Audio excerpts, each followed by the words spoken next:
Did we see growth from Hugh Freeze at his presser on Monday?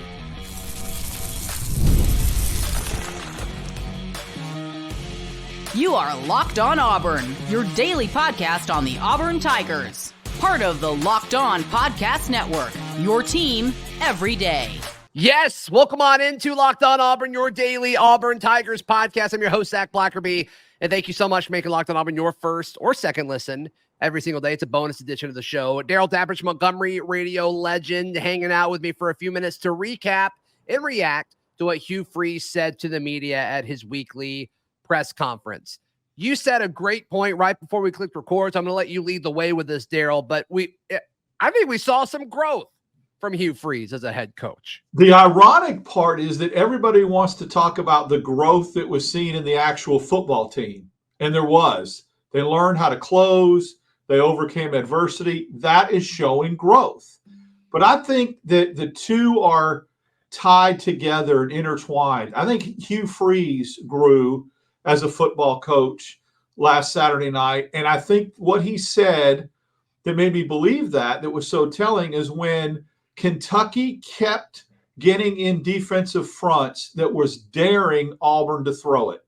I mean, it was like normally taking candy from a baby. Yeah. And although Freeze, every part of his being, fiber in his being, wanted to throw it, he kept telling himself in the heads, telling people in the headset, nope, keep running it.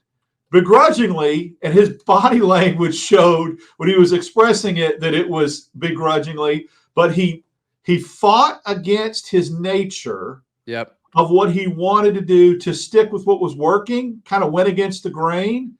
That is what I'm talking about coaching what you have, not what you want. Yeah, here's the quote.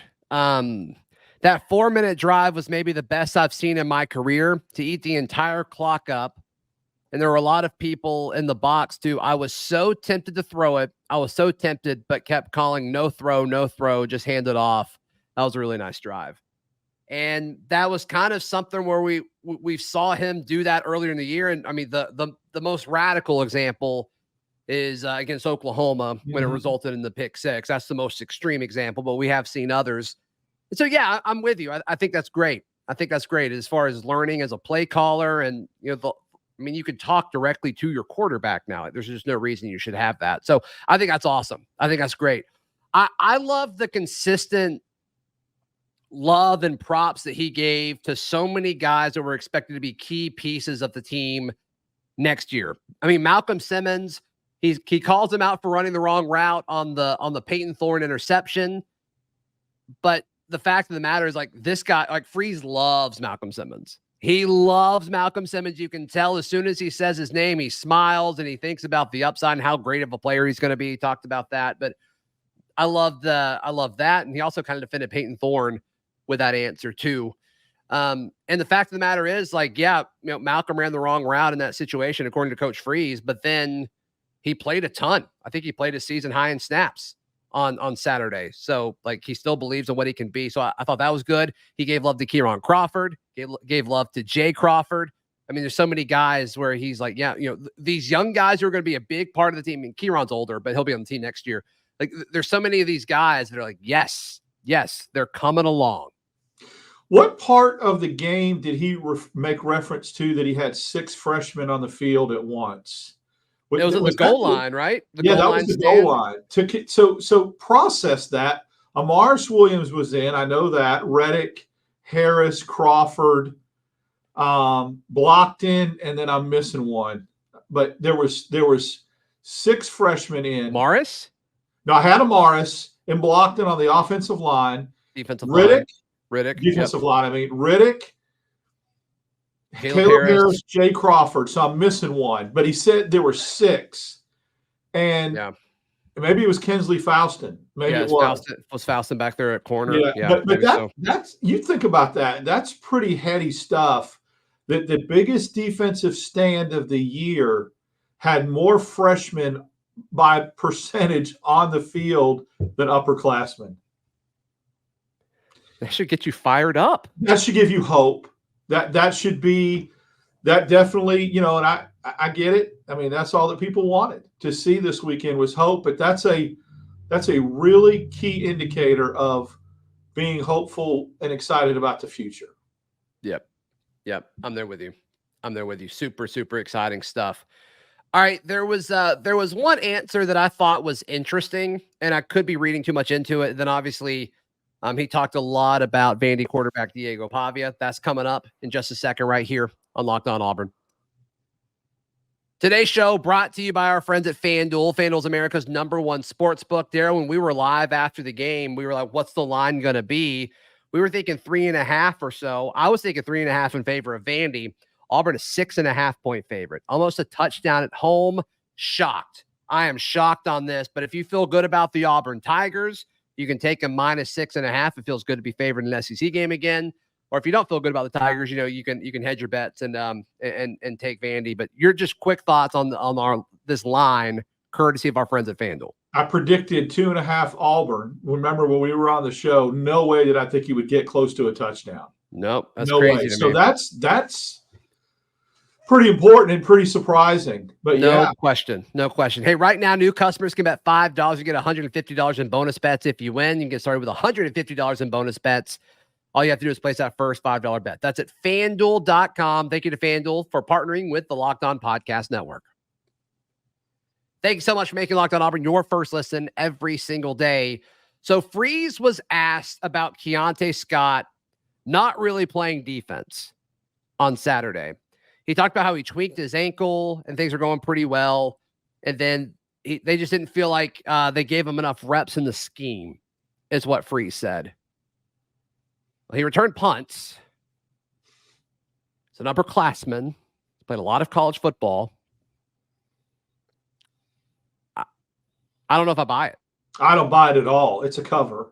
It's fine. It's his coach protecting a player. Yeah, I don't have an issue with what he said. I just don't. It's not true. It's not true. I mean, no, it's absolutely false. If it was truth or dare, I would have chosen the truth and would have said you're lying. I mean, not lying, but you're not telling the truth. I just don't think Keonte Scott's back there fielding punts on a bad ankle.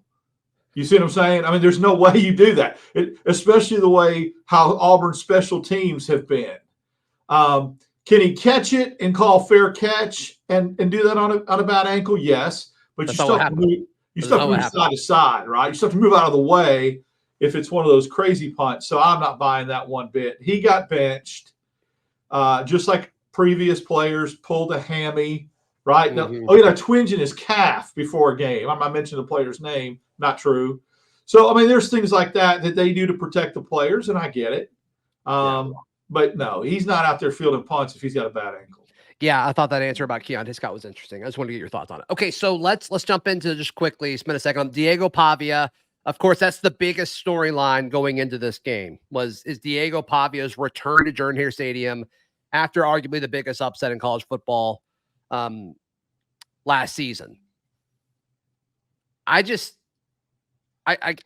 There's no sneaking up on Auburn this year. If you're Diego Pavia, I think it's going to be super interesting to see how the crowd reacts. I think they're going to get after him.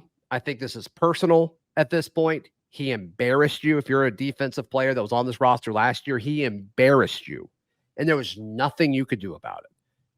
And Freeze was asked, is that something you talk about? He's like, no, we're worried about this year, but there's no way the players aren't thinking about it. There's no way. Two things were pretty interesting to me that he said. The first was he says that he compared it to playing Navy, basically because they take so much time off the clock, and that's so important for Auburn's team and their mindset is to not get frustrated Saturday. Because remember last year, Freeze alluded to the fact that at Vandy, when Auburn smoked Vandy pretty good, they did not get their first possession till it was 5 minutes left in the first quarter, is what Hugh Freeze said. Yeah, that's what Freeze said. Yeah, right. And then he talked about he's just sick of seeing Pavia, and I get it. I don't think so either. I think Auburn, if this will be one of those situations, if they win the toss, I think they'll take the ball. And I think he alluded to that you better get something on your first possession. You can't afford to go 3 and out because of how they drain clock. The Navy comparison is very interesting because Navy doesn't throw it as much, I don't think, as Vanderbilt does. And then he talked about the defense. The second part of that, too, is what does Vanderbilt do from a defensive standpoint that could give you problems? And he really didn't answer that question. He really didn't specifically say something. But why would he? Why would he? Why would he really get into depth on that? I'm fine with it. Yeah, but that's the most important takeaway out of that is, if you're the Auburn football team, don't get frustrated if you don't get the ball in 5, 6, 7 minute stretches, and you better make the most out of the possessions you do have. Mm-hmm.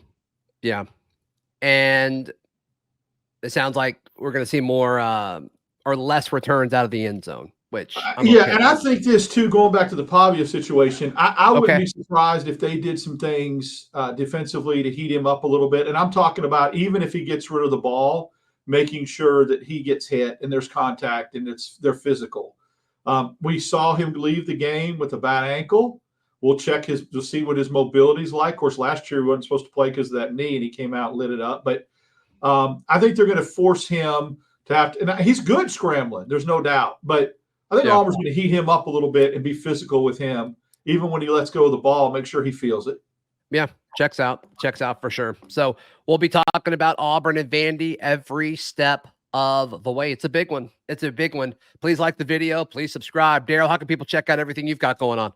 Hey, follow me on X, DAP6410, on Instagram, Daryl Dapp, and then with you on Locked On Auburn, wherever you get your podcasts. Yep. Once again, like the video. Please subscribe. Go to thebarnauburn.com to check out everything over there as well. We'll see you next time. This has been Locked On Auburn.